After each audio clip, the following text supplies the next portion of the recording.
Bien, hermanos, vayamos a Gálatas, Gálatas capítulo 4, continuamos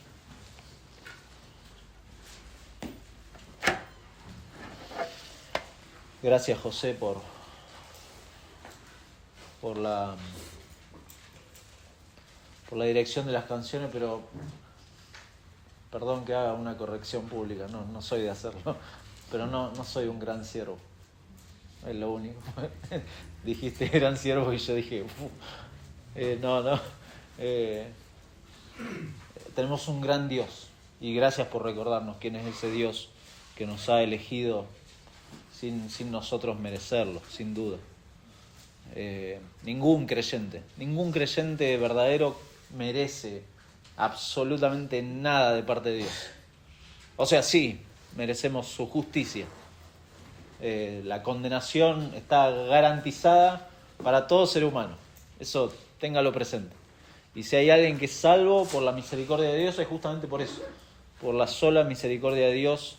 Y eso es lo que Pablo un poco les quiere recordar a los Gálatas, que no es por haber hecho nada brillante delante de Dios, ha sido sin duda la sola gracia de nuestro Dios. Así que, sin más preámbulo, leemos capítulo 4, vamos a leer desde el versículo 8 hasta el versículo 11. Dice: ciertamente en otro tiempo, no conociendo a Dios, servíais a los que por naturaleza no son dioses. Mas ahora, conociendo a Dios, o más bien siendo conocidos por Dios, ¿cómo es que os volvéis de nuevo a los débiles y pobres rudimentos a los cuales os queréis volver a esclavizar? Guardáis los días, los meses, los tiempos y los años. Me temo de vosotros que haya trabajado en vano con vosotros. Nuestro Dios, te pedimos una vez más ayuda al recorrer este pasaje y que tu nombre sea glorificado a través de la predicación de la palabra.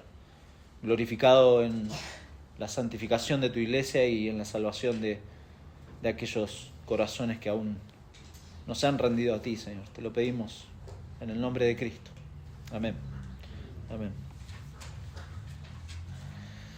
No sé si ha leído en su vida fábulas.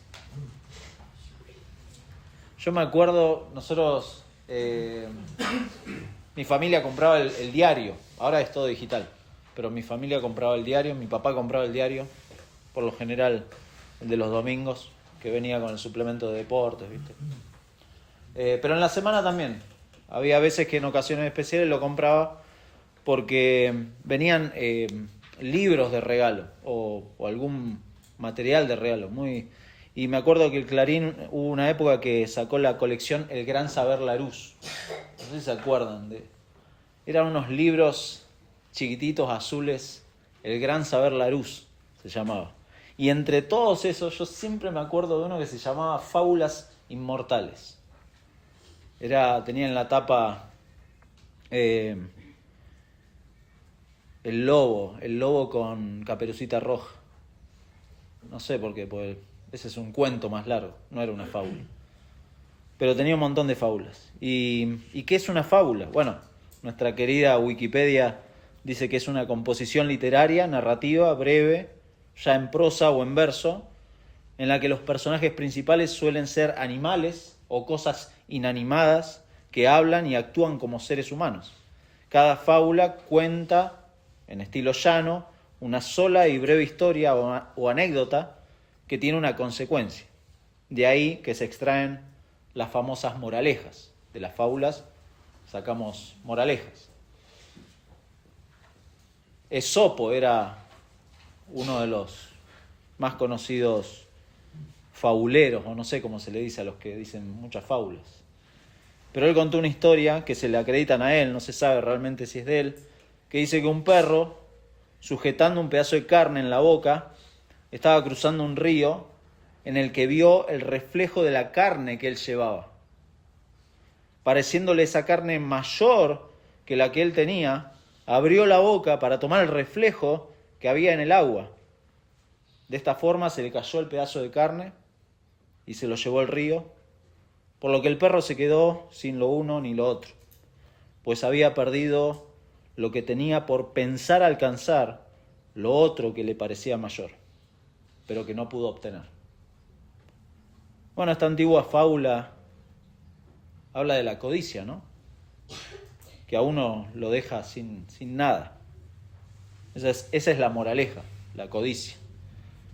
Bueno, Martín Lutero usó esta moraleja o esta fábula para hablar de los religiosos, de aquellos que apilan obras para justificarse delante de Dios o para aplacar la ira de Dios hasta la desesperación. Él mismo dice, y cito, todo el que cae de la fe para seguir tras la ley es como el perro de Esopo, que suelta la presa para morder la sombra.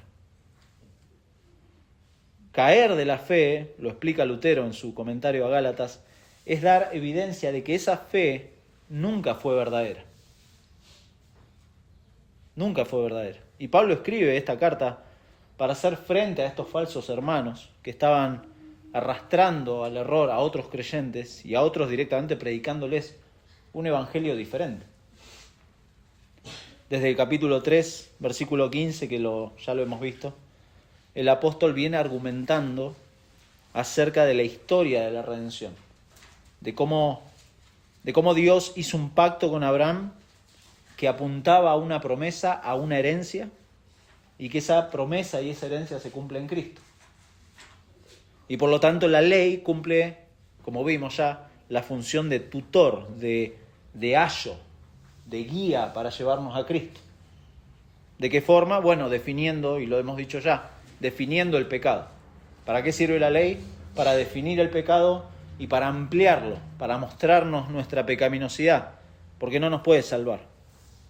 Y definirlo de esa manera muestra a la vez la incapacidad que tenemos de justificarnos delante de Dios. No podemos.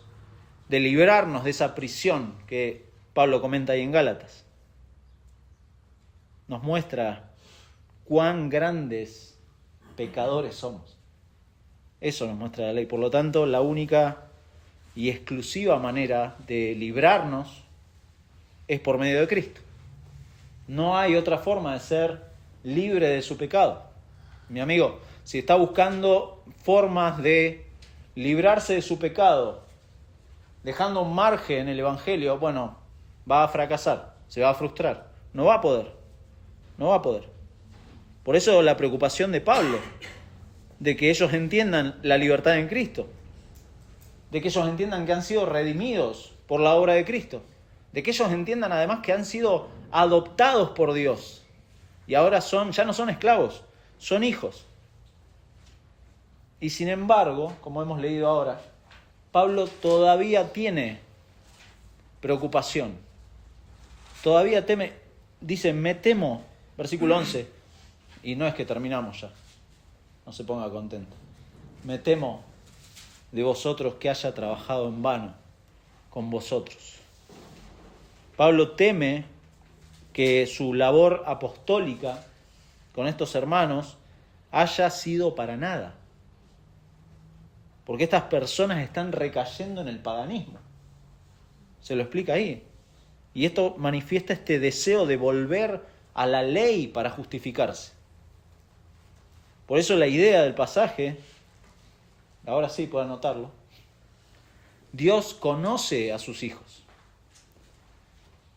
Sus hijos dan evidencias de ser parte de la familia de Dios. Y sus hijos se aferran a la cruz hasta el final.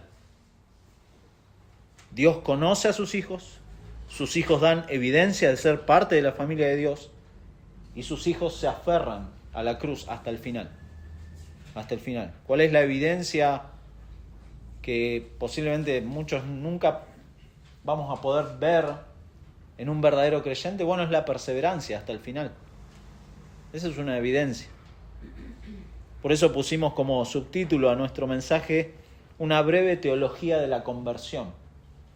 ¿Por qué? Porque Pablo está hablando de la conversión de estos creyentes. Usa, si se fija, adverbios temporales, se le dice, para hablar algo técnico, ¿no? Adverbios temporales, porque dice en otro tiempo, versículo 8, versículo 9, más ahora. O sea, está mostrando un contraste ahí. ¿Cómo era su vida? Pregunta para usted y para mí. ¿Cómo era su vida antes de que el Señor lo adoptara como un hijo suyo? ¿Puede recordarlo? ¿Cómo era su vida? Es bueno a veces ponerse a recordar. Es una buena pregunta de diagnóstico, porque Dios no le ha salvado, si usted es creyente, Dios no le ha salvado para que Él llene el vacío de su corazón. Que eso nos han enseñado. No, Dios quiere llenar el vacío de tu corazón. No. Tampoco es un caballero que espera que usted le permita ser señor de su vida. Tampoco. Tampoco Cristo vino a solucionar sus problemas, ni a volverlo una persona más agradable. Nada de eso. Nada de eso. De hecho, nada de estos conceptos aparecen en la Biblia. Ninguna de estas cosas aparece en la Biblia. La fe, dice un autor, la fe no es un sentimiento que Dios evalúa por su intensidad. La pregunta no es, dice este autor, la pregunta no es, ¿crees de corazón? Sino, ¿en quién crees? ¿En quién crees? Esa es la pregunta. No es la pregunta si crees de corazón, porque Dios conoce nuestros corazones, sino ¿en quién crees? ¿En quién crees? Por eso pusimos de título, ¿en qué crees? ¿En qué crees? Pablo le dice a los Gálatas, en primer lugar, dos cosas. Que ellos no conocían a Dios. Y en segundo lugar, que eran esclavos del paganismo. Esto está claro, somos naturalmente adoradores de algo. Eso es lo que le está diciendo Pablo. Nacemos de esta manera. Bueno, por lo general, casi en un 100% de las posibilidades, somos adoradores de nosotros mismos. Somos naturalmente adoradores de nosotros mismos. Nos amamos mucho. Y en cuanto a Dios, claro, podemos tener un conocimiento general. Pablo no se está refiriendo acá al conocimiento general que alguien puede tener de Dios, un conocimiento intelectual. De hecho, Pablo usa, fíjese que dice ciertamente en otro tiempo no conociendo a Dios, y versículo 9 dice, más ahora conociendo a Dios. Parece, en español tenemos la misma palabra, pero en el original son dos palabras diferentes que usa Pablo para hablar del tiempo cuando no conocíamos y el tiempo cuando conocemos a Dios. Naturalmente no le adoramos a Dios. Adoramos dioses falsos. Y es así. Venimos así. Antes de Cristo éramos esclavos de la ley, servidores de dioses falsos, ignorantes de quién es Dios. Cosas de las cuales, mi hermano, no somos, nadie es víctima de esto. Pobrecito. No. Activamente adorábamos de esta manera dioses falsos, de forma voluntaria, de forma consciente. Amábamos dioses formados a nuestra imagen y semejanza. Por eso el Señor Jesús, por ejemplo, en Mateo, nos muestra uno de esos dioses. Mateo capítulo 6, en versículo 21. 6, 21.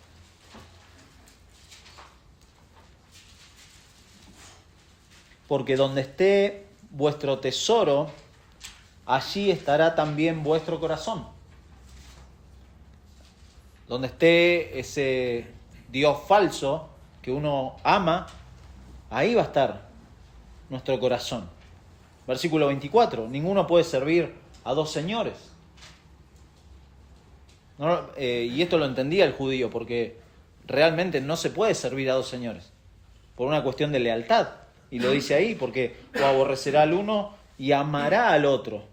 o estimará al uno y menospreciará al otro. No podéis servir, en este caso, a Dios y a las riquezas. Y en cualquier principio de un Dios falso, usted no puede servir, no se puede servir a usted mismo como un Dios falso y querer servir a Dios. No sé si me agarra la idea. Si usted se ama mucho y está muy interesado en sus cosas y en sus intereses, es muy posible que no ame a Dios porque se está adorando a usted mismo. Y por eso Cristo nos llama a morir. ¿Se da cuenta? Por eso nos molesta, y realmente nos molesta, a todos, creo que nos toquen a nuestros dioses. Bueno, y usted puede pensar tremendo, cómo el mundo nos forma, ¿no? Cómo esta sociedad nos hace esto. Y nunca nos hacemos cargo. Nunca nos hacemos cargo de que realmente el mal está en nosotros. Pero traemos esta condición desde que nacemos. Desde que nacemos. ¿Se ha fijado, por ejemplo, un bebé? Vayamos bien al principio. ¿Se ha fijado cómo un bebé adora a su mamá? Es tremendo. Pero la adora, claro, naturalmente, es su diosa. ¿Por qué? Porque le da lo que necesita. ¿Y cómo se da cuenta que es? Usted dice, no, pero es un bebé inocente, ¿viste? Siempre tenemos esa. ¿Cómo se da cuenta? Cuando, por ejemplo, una reunión familiar le pide sostener en brazos al bebé. Y se transforma, porque claro, la han sacado de su lugar de adoración.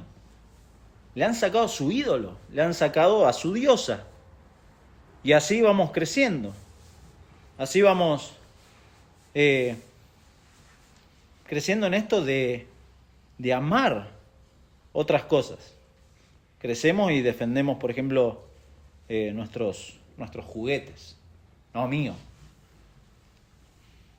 Y decís, no, pobrecito, dejáselo. No, tiene un Dios ahí. Tiene un Dios ahí.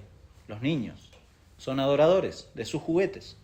Después, claro, vienen entretenimientos más sofisticados. O nuestra familia. Adoramos a nuestra familia. Hay gente que daría su vida por la familia. Y de hecho rechazaría a Dios por su familia. Aunque su familia sea incrédula, no importa. Pero pasa eso. Nuestras actividades, nuestros trabajos. Hay gente que adora su trabajo. Nos adoramos a nosotros mismos. Nos adoramos a nosotros mismos. Y al hacerlo rechazamos toda idea de servir al Dios vivo y verdadero.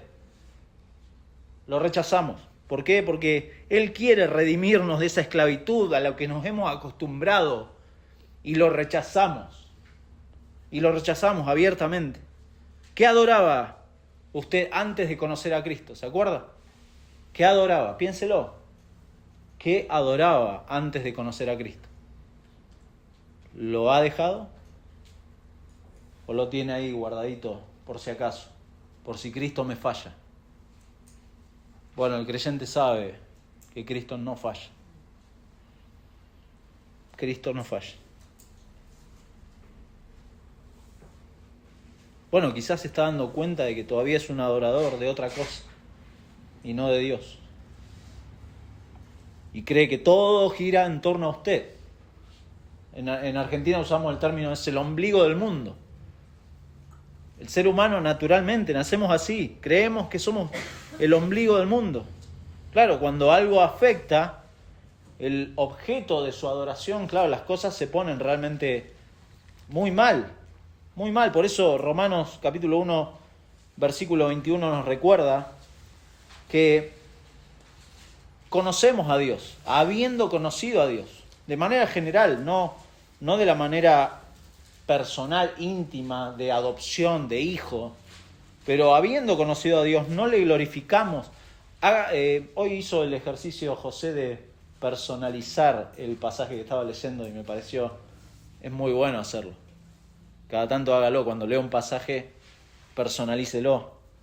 Porque habiendo conocido a Dios, no le glorifiqué. No le glorifiqué como a Dios, ni le di gracias, sino que me envanecí en mis razonamientos, y mi necio corazón fue entenebrecido. Profesaba ser sabio, y me hice necio, y cambié la gloria de Dios, incorruptible, en semejanza de imagen de hombre corruptible, de aves, de cuadrúpedos y de reptiles, por lo cual también Dios me entregó a la inmundicia en la concupiscencia de mi corazón, de modo que deshonré mi propio cuerpo, etc. Personalícelo, y esa es la esencia de la idolatría. La esencia de la idolatría, que siempre produce esclavitud, y no solo esclavitud, sino temor. Temor, porque la esclavitud lleva a la degradación moral, lleva a la degradación espiritual de toda clase.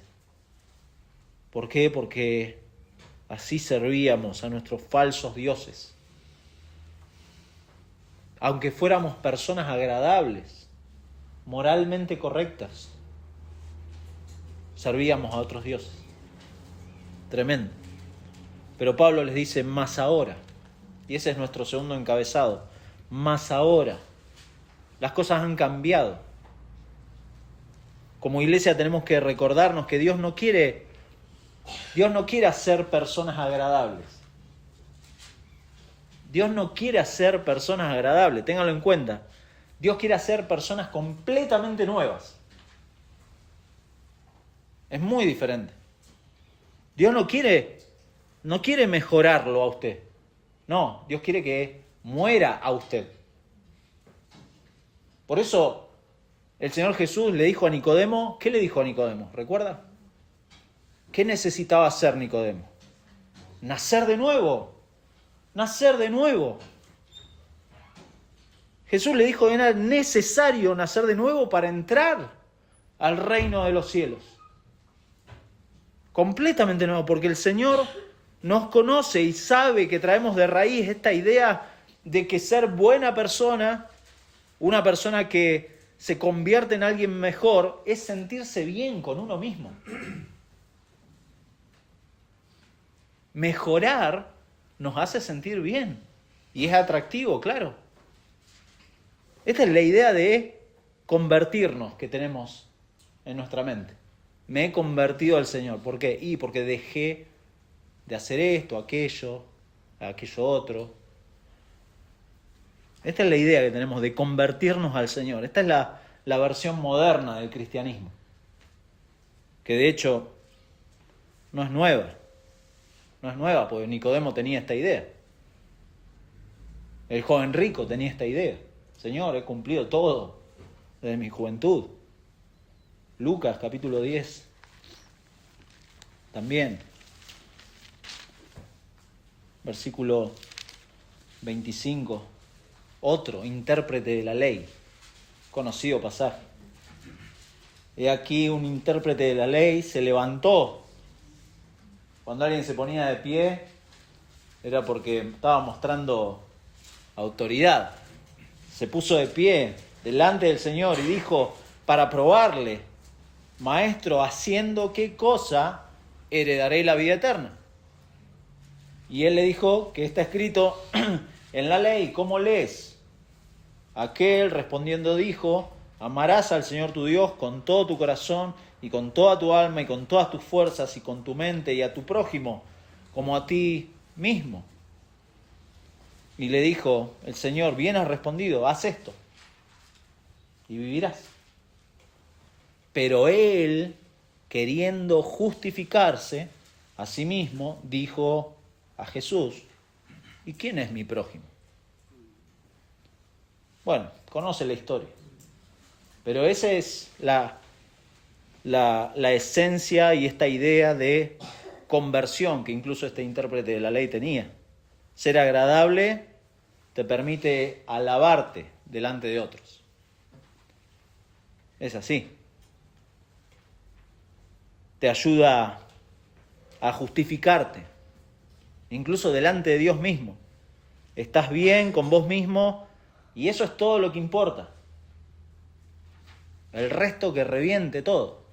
Yo estoy bien conmigo mismo y ya estoy bien. Estoy bien con Dios o creo que estoy bien con Dios. Ser amable, sí, claro, te ayuda a justificarte, a defender tu estilo de vida, sin que nadie demande explicaciones de tu estilo de vida. Pero estás bien, y eso es atractivo. Eso es lo que quiere el mundo. Por eso se ha predicado un evangelio tan diluido, en donde no hay cruz, en donde no hay muerte a uno mismo, en donde no hay un señorío de Cristo. Claro. ¿Por qué? Porque Cristo demanda tu vida entera demanda. Amarás al Señor con todo tu corazón, con toda tu mente, con todas tus fuerzas, con todo. Cristo demanda todo. Y eso no es atractivo. Eso no es atractivo. Michael Lawrence, un autor, dice lo siguiente sobre esto. La atracción de ser amable siempre está basada en tres conceptos. Un punto de vista optimista del ser humano, un punto de vista diluido de Dios y un punto de vista de la religión como medio de autorreforma moral. Y continúa diciendo, así es como funciona ser agradable. Dios quiere que yo sea bueno. Yo puedo ser bueno. La religión me ayudará. Así funciona. Dios quiere, y lo tenemos, está grabado en nuestra mente pecaminosa, en nuestro corazón. Dios quiere que yo sea bueno. Yo puedo ser bueno. Venir a la iglesia me va a ayudar. Pero eso es un error. Es un error. Y de alguna manera es un legalismo disfrazado. Creer en un Jesús que promete mejorarnos. No, en lugar de creer en el Jesús de los evangelios, que llama a sus seguidores a morir a sí mismo. Por eso la pregunta, ¿en qué cree usted? ¿En qué Jesús está creyendo? Pablo no dudaba, acá con los Gálatas, no dudaba de que había verdaderos creyentes. Y por eso su preocupación, su dolor de parto, dice él, por estos hermanos, porque les quiere evitar esto. Por eso dice, más ahora, conociendo a Dios, y ese cambio temporal, más ahora, pero ahora, nos habla de esta hermosa imagen de la conversión. Ahora conocen a Dios, no de manera mística, abstracta, impersonal, sino de una manera cálida y sumamente personal, porque son sus hijos. Ahora le conocen. Y lo ha dicho en versículo 5, a fin de que recibiésemos la adopción de hijos. Y por cuanto sois hijos, Dios envió a vuestros corazones el espíritu de su Hijo, el cual clama, Abba, Padre. Claro. Ahora sí, ahora conozco a Dios. Ahora soy su hijo. Ahora sé que Dios es cercano a mí, porque es mi Padre. Y yo soy su hijo. Ahora sé del amor de Dios, porque le conozco. Y gracias a Dios por esos cristianos que, dejando de amarse a sí mismos, dan a conocer del amor de Dios por medio de Cristo, predicando el Evangelio. Predicando el Evangelio. Porque de esa manera, por la locura de la predicación, Dios ha elegido darse a conocer de manera salvífica al pecador.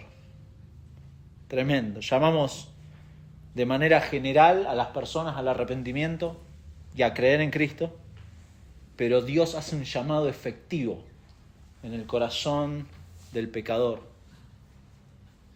y lo redime y lo hace su hijo. Le da vida de entre los muertos.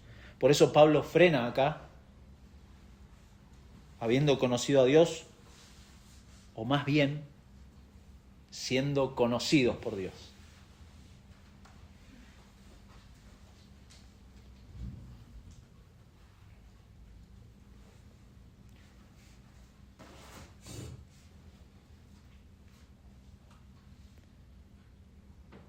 Esta es la parte gloriosa. Porque usted dice, claro, pero Dios conoce a todos. Conoce la existencia de todos.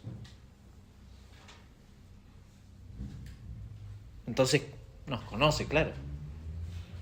Pero en el caso de los Gálatas, como dijo Juan Calvino, Dios les visitó en su misericordia. Dios los conoce. Y acá usa una palabra diferente, no es un conocimiento intelectual, es un conocimiento íntimo. Dios les conoce. ¿Por qué el creyente puede decir que conoce a Dios? Bueno, ahí está la razón. Porque Dios le conoció primero. Dios le conoció primero. Y esto va en línea con 1 de Juan 4:19. Le amamos a Él porque Él nos amó primero. Él nos amó primero. Juan 10:14. Yo soy el buen pastor y conozco a mis ovejas. Tremendo. Conozco a mis ovejas. Segunda de Timoteo 2:19. El Señor conoce a los que son suyos. El Señor sabe. Dios sabe quiénes son sus hijos. Tremendo. Y esto es un tremendo aliento para el verdadero creyente. Porque uno puede decir, Dios me conoce. Dios me conoce. Y me ha hecho su hijo. Y es una verdad que necesitamos, mi hermano, recordar diariamente que Dios me conoce. Dios sabe. Los Gálatas necesitan recordar que Dios conoce a sus hijos. Que sus hijos dan evidencia de ser parte de la familia de Dios. Y que estos hijos se aferran a la cruz hasta el final. Y lo van a hacer. Esta verdad del conocimiento de Dios uno puede verlo desde el Antiguo Testamento, lo hemos visto hoy. Y fue providencial, pues ni charlamos con José del tema. Claro, desde el Antiguo Testamento uno puede ver cómo Dios eligió a un pueblo, eligió a Israel, puso su afecto sobre ellos, los amó, a pesar de los otros pueblos. Eligió a Abraham antes de... ¿Para qué? Para ser padre de ese pueblo. Lo eligió a Abraham. Lo conoció, dice, entre todos los pueblos de la tierra.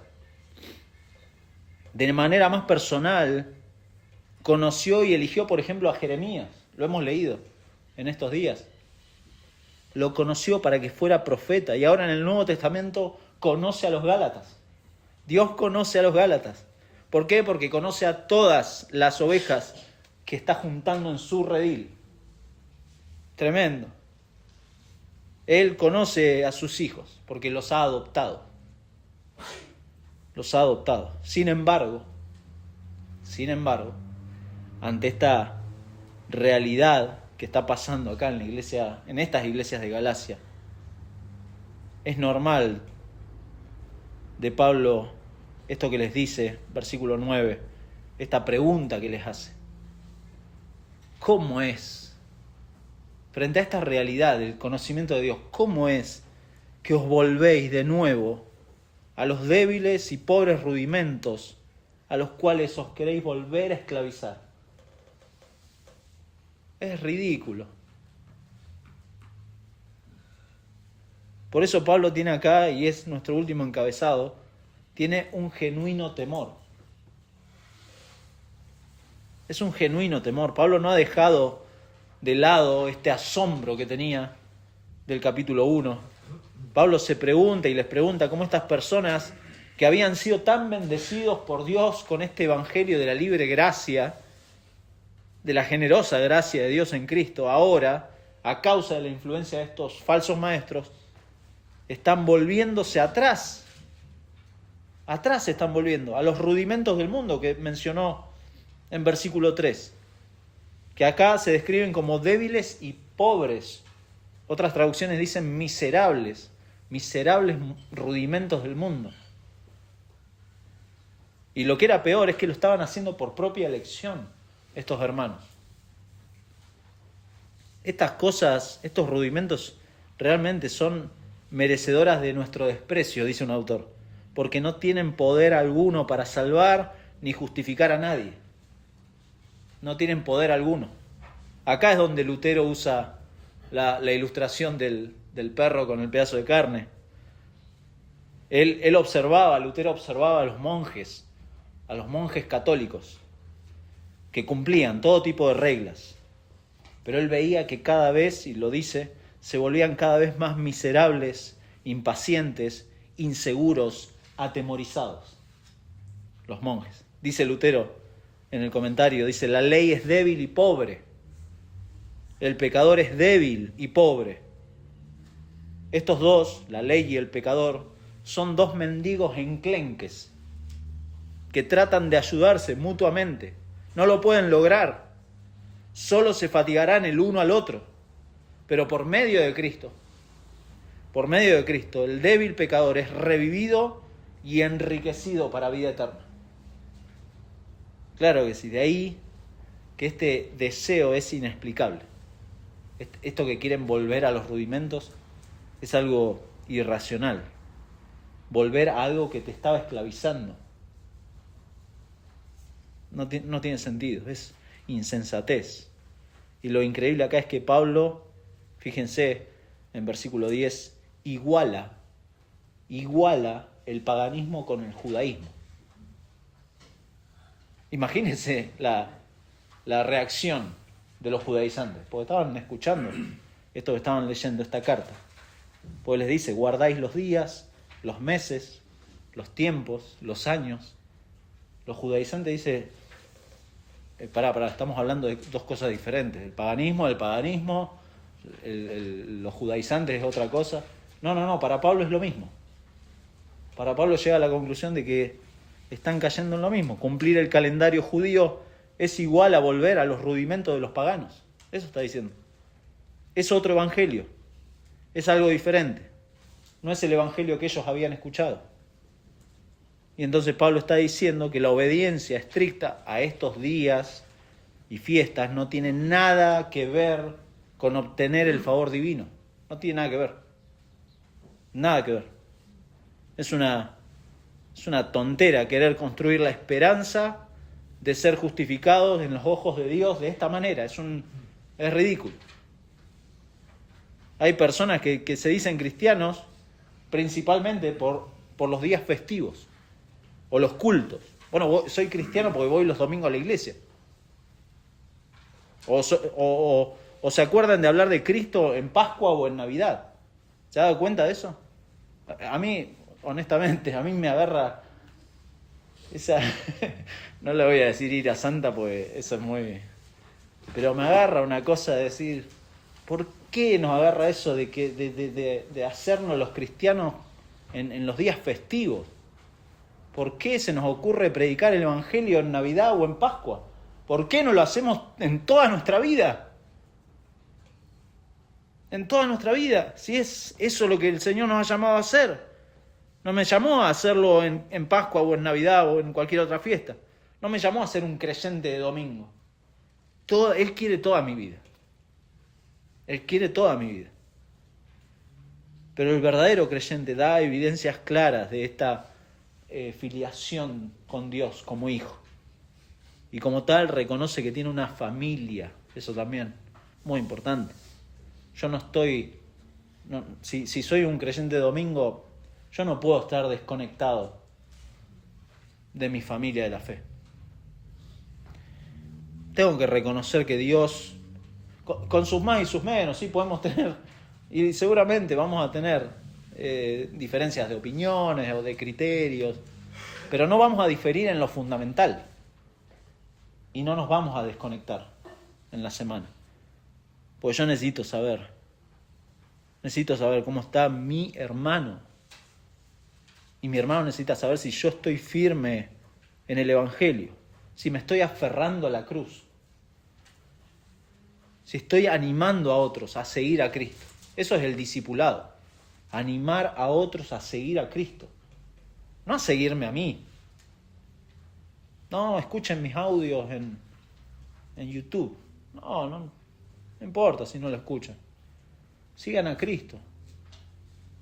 Y no se olviden la familia espiritual que Dios les ha dado.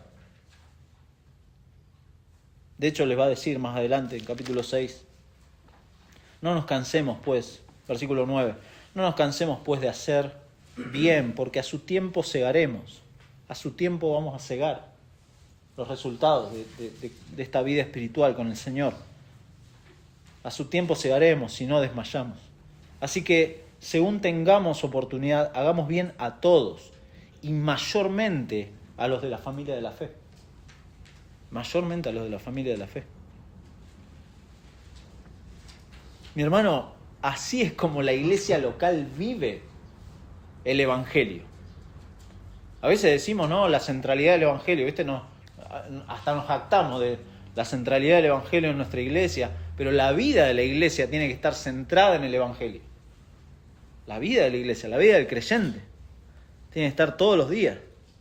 Por eso nos preguntábamos el domingo pasado, ¿no? Nos preguntábamos si esto es solamente una reunión. ¿Es solamente una reunión? Bueno, eso es guardar los días, las fiestas, y es volverse a los rudimentos del mundo durante la semana. Y olvidar la gracia de Dios. Si esto es solamente una reunión. Pero si esto es mi familia, es la familia que el Señor me ha regalado. Tremendo. Por eso dice Pablo en versículo 11, me temo de vosotros, que haya trabajado en vano con vosotros. Pablo, y acá es importante aclararlo, Pablo no duda del poder de Dios, duda de su debilidad y de la debilidad de los hermanos. La traducción lenguaje actual dice, me asusta el pensar que de nada haya servido todo lo que he hecho por ustedes. Me asusta. Y es un sentimiento genuino porque nunca podemos dar por sentado de que todo lo que nos sentamos acá somos todos cristianos verdaderos. Por eso siempre vamos a predicar el Evangelio. Por eso siempre vamos a llamar al pecador al arrepentimiento y a la fe. Siempre lo vamos a hacer. Algunos consideran que esta frase de Pablo en versículo 11 es una de las más complejas de esta carta.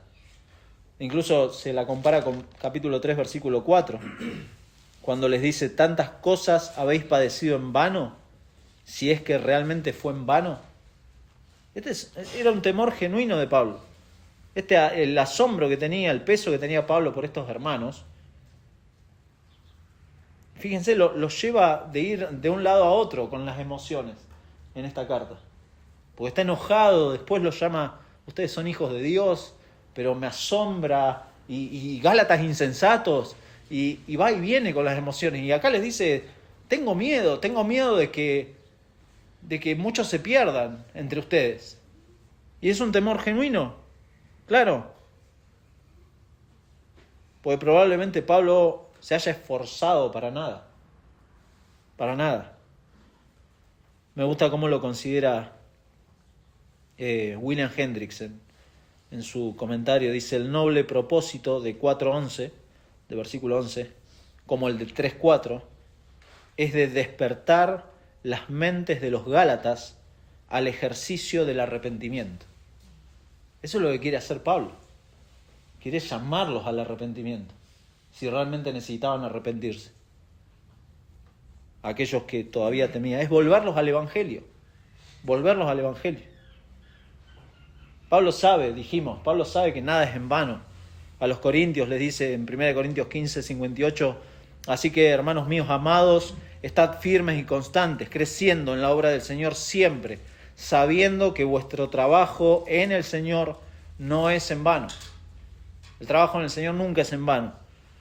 Sí podemos tener temores en nuestra carne, y es lógico, es genuino, pues sabemos que somos muy limitados para aconsejar, limitados para... súper limitados. Pero Dios no. Por eso la obra del Señor crece siempre. El trabajo en el Señor no es en vano. Nunca es en vano.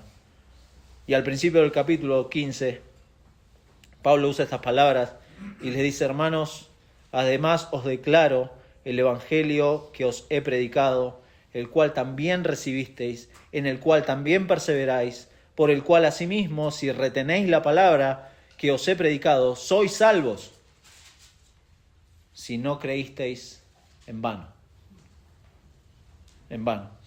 Por eso dijimos Dios, en primer lugar, Dios conoce a sus hijos. Dios conoce a sus hijos y sus hijos dan evidencia de ser parte de la familia de Dios y se aferran a la cruz hasta el final. Hasta el final. La salvación, lo sabemos, lo predicamos, es la obra soberana del Señor en la vida de un pecador.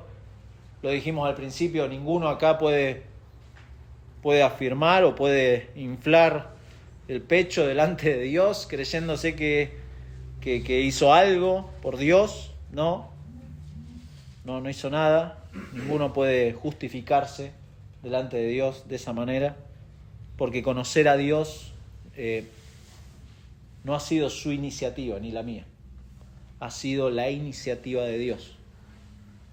Dios nos ha conocido, Dios nos conoció primero, porque por eso nadie merece la salvación, si no dejaría de ser gracia.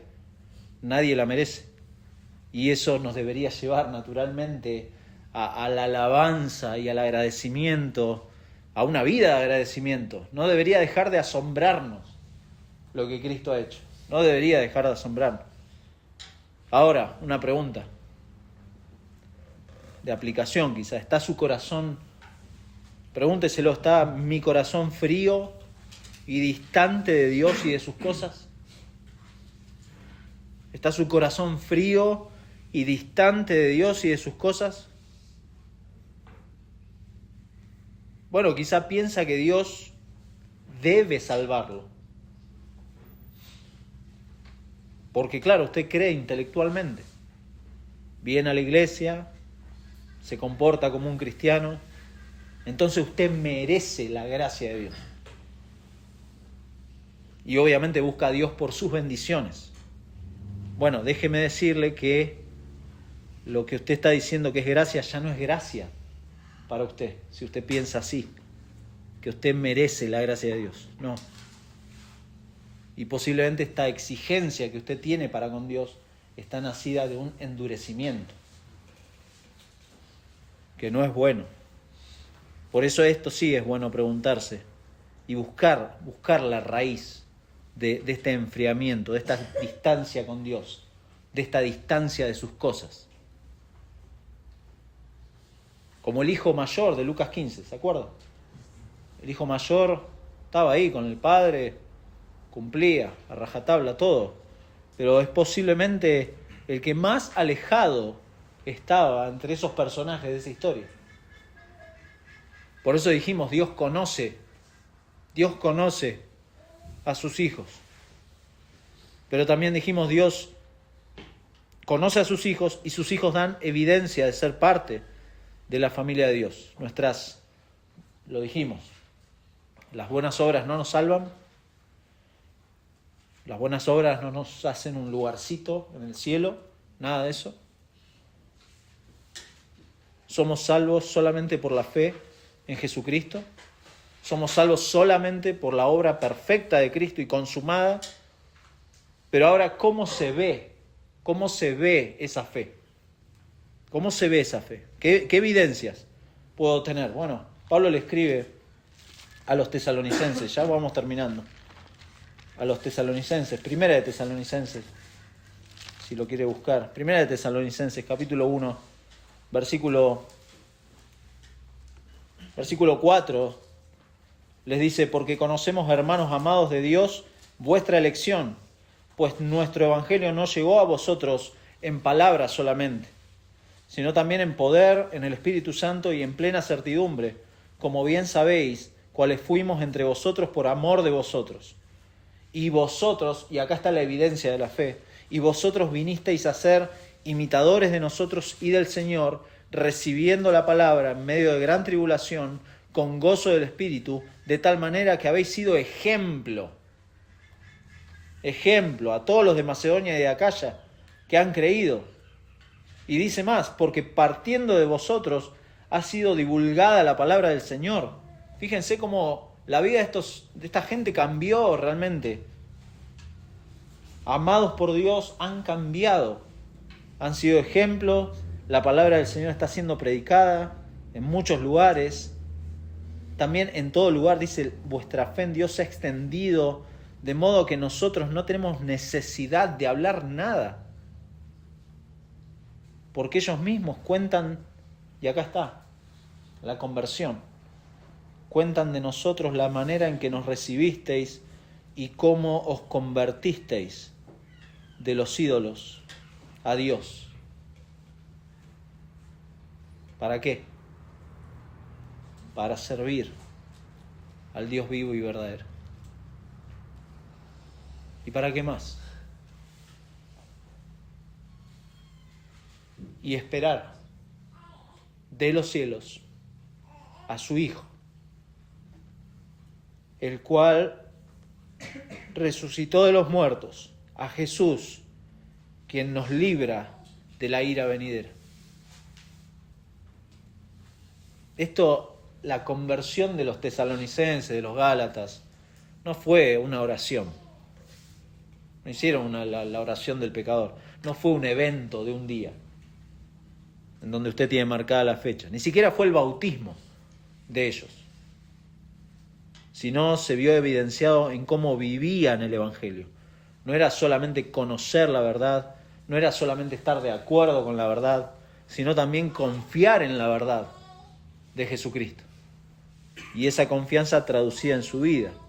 Y en un cristiano verdadero se ven evidencias, se ve esa confianza activa, se ve un patrón de crecimiento. Hay luchas, por supuesto.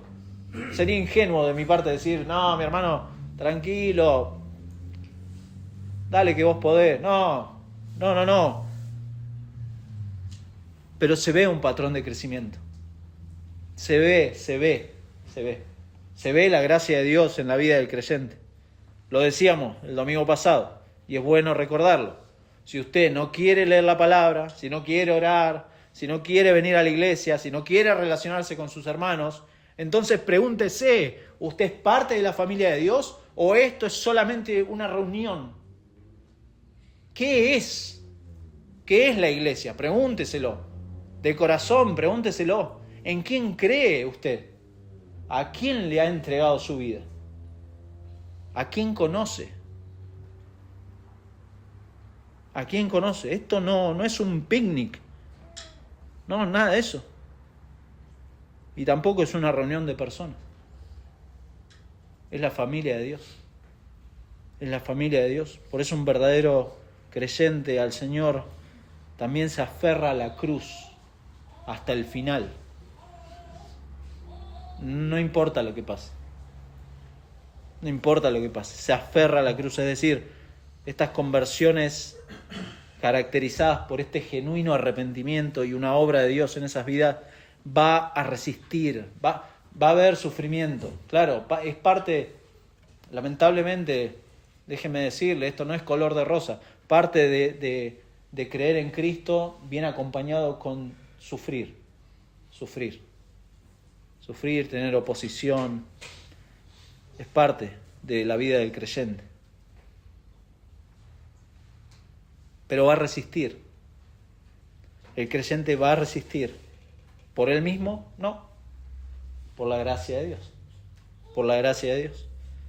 Van a sufrir, van a llorar, se van a doler,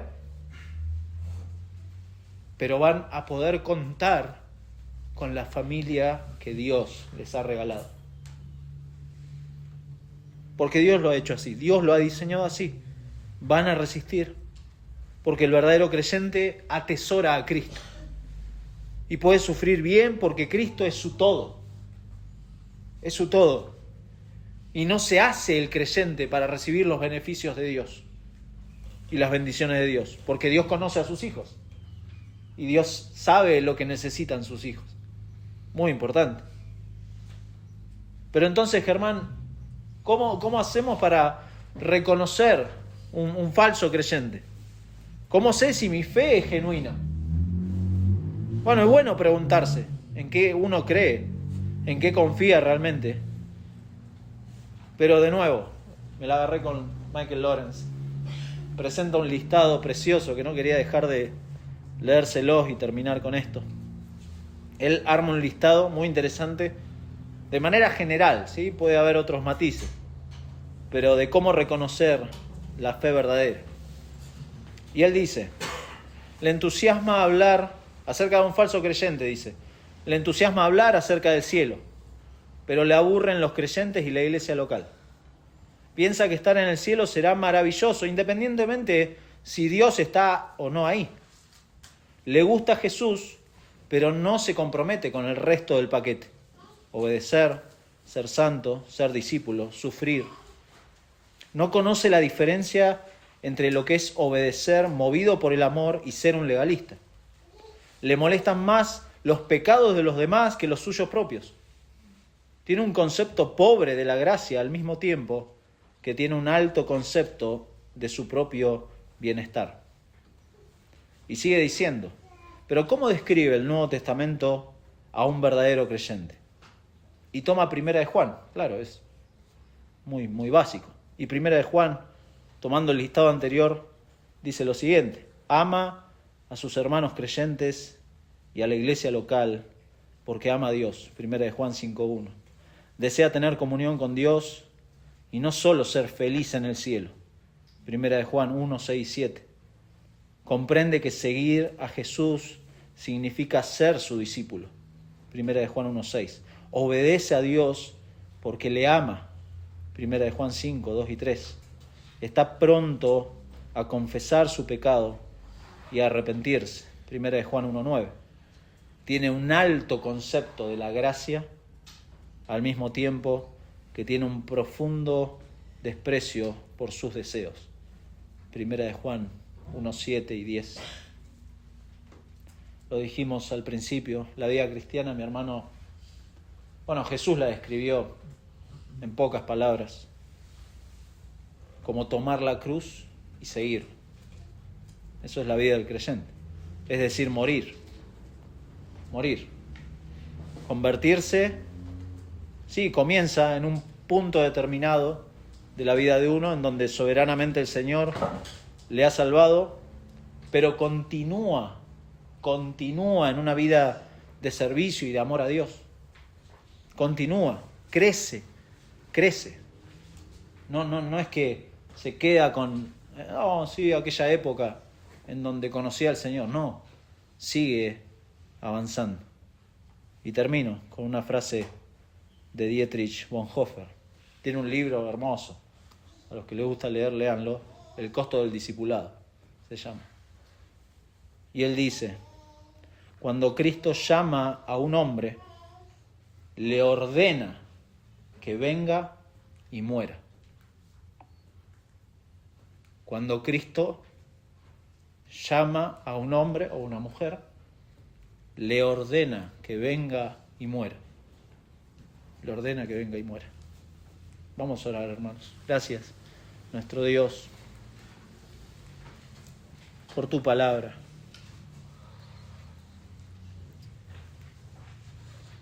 Y gracias por conocer a tus hijos. Ese es el punto en el cual podemos animarnos unos a otros, saber que Dios nos conoce y nos ha dado una familia en la fe en la cual podemos seguir alentándonos a continuar la carrera, a continuar esta buena batalla a la luz del Evangelio, Señor. Muchas gracias por la obra de Cristo, preciosa obra que hoy podemos celebrar, hoy podemos cantar, hoy podemos orar. Señor, todo lo has hecho perfecto.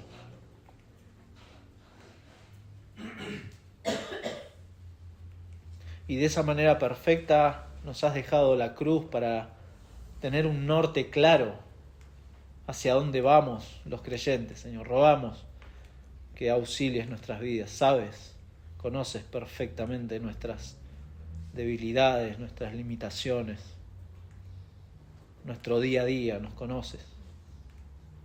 Y cuánto necesitamos tu ayuda, Señor. En el sufrimiento, en acompañar a los sufrimientos de otros. En todo necesitamos recordarnos el Evangelio, Señor. Te damos muchas gracias porque sin duda la obra perfecta que has hecho con Cristo es todo lo que necesitamos recordarnos. Padre, si hay corazones que no te conocen, ten misericordia de ellos. Ten misericordia de ellos. Muéstrales a Cristo. Dales vida, Señor, para que puedan conocerte. Y te damos muchas gracias porque tu obra no es en vano. Sí, podemos tener temores genuinos y personales acerca de lo pobre que es nuestro accionar en esta vida, pero tu obra no es en vano y tu obra es perfecta. Tú la vas a consumar, Señor, de manera perfecta. Tú estás reuniendo a tu pueblo, tú estás reuniendo a tu iglesia de manera perfecta, porque tú conoces a tus ovejas. Señor, y en esa confianza rogamos, Padre, que alientes nuestras vidas para que tengamos el valor de también seguir predicando el Evangelio, Señor. La salvación es tuya, nosotros solamente testigos, mensajeros, pero los resultados son tuyos, Señor, y por eso descansamos, por eso nos gozamos en sabernos tus hijos y rogarte, Señor, nos ayudes en esta semana que comienza. Padre, no sabemos realmente las circunstancias que nos puedan venir, pero sí sabemos quién eres tú. Te conocemos porque tú nos has conocido primero. Y en ese conocimiento íntimo y personal y sabernos tus hijos, tenemos esa confianza de que tú vas a cuidar a cada uno de tus hijos hasta el final. ¿Por qué? Porque están en tus manos. No dependen de ellos mismos. Están en tus manos, están seguros. Y nadie va a arrebatar de tus manos a ninguna de estas ovejas. Señor, guárdanos, guíanos, Señor, en esta semana, fortalécenos, afírmanos, te lo rogamos, en el nombre de aquel que pudo hacer posible nuestra redención y nuestra adopción, en el nombre de Cristo. Amén. Amén.